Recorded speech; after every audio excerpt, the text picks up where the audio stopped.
한 주 동안 각종 인터넷에서 화제가 된 뉴스, 빅데이터 분석을 통해 알아보는 이슈콕 순서입니다. 오늘 전해드릴 키워드는 해경군 김씨, 그리고 평양냉면 같은 것들이네요. 다들 아는 내용이신가요? 조재영 기자가 정리해드립니다. 4월 첫째 주 굵직한 정치사회 이슈들을 모두 제치고 가장 많이 언급된 건 벚꽃이었습니다. 언급량이 26만 건이나 됐는데 최근 따뜻한 날씨가 이어지면서 작년보다 4일, 평년보다는 일주일 이상 벚꽃이 빨리 피었고요. 그만큼 벚꽃 얘기도 활발했습니다. 미투 운동의 불길도 여전했습니다. 대학 교수들의 성추행 폭로가 이어졌던 지난주에 이어 이번 주엔 방송인 김생민 씨의 10년 전 성추행 사실이 미투 담론을 이끌었습니다.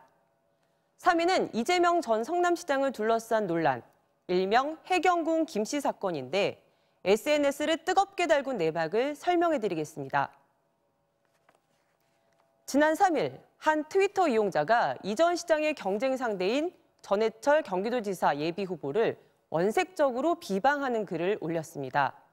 그런데 아이디를 보니 이 전 시장의 부인 김혜경 씨의 영문 이니셜과 같습니다.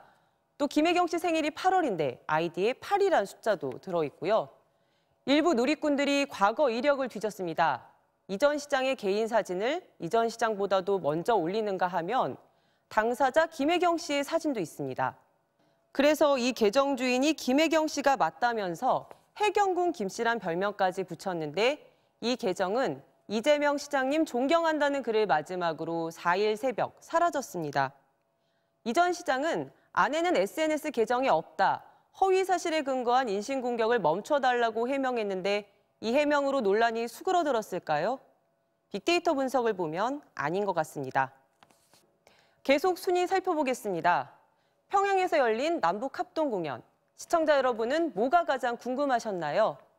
평화와 김정은 언급량이 13,000건. 하지만 레드벨벳이 18,000건으로 더 많았습니다. 레드벨벳까지 누른 최고 인기 검색어, 바로 평양냉면이었습니다.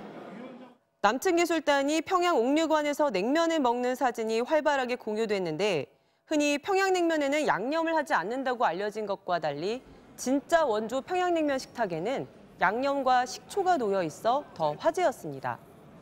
집집마다 겪으셨을 재활용 쓰레기 대란도 많이 언급됐습니다. 또 4월 5일 식목일을 맞아서는 미세먼지 줄이려면 나무를 심어야 한다며 식목일을 예전처럼 다시 공휴일로 만들어달라는 국민청원이 쇄도했고요. 박근혜 전 대통령 국정농단 1심 선고는 단 하루 만에 전체 6위를 차지할 정도로 관심이 높았습니다. 사상 처음으로 재판이 생중계됐고 사람들의 시선은 TV로 쏠렸습니다. 재판 결과에 누군가는 씁쓸해했고 일부는 몰려들어 오열했습니다. 끝내 이 재판을 외면한 단 한 명. 피고인 박근혜의 자리는 비어 있었습니다. 뉴스 서비스 이슈콕이었습니다.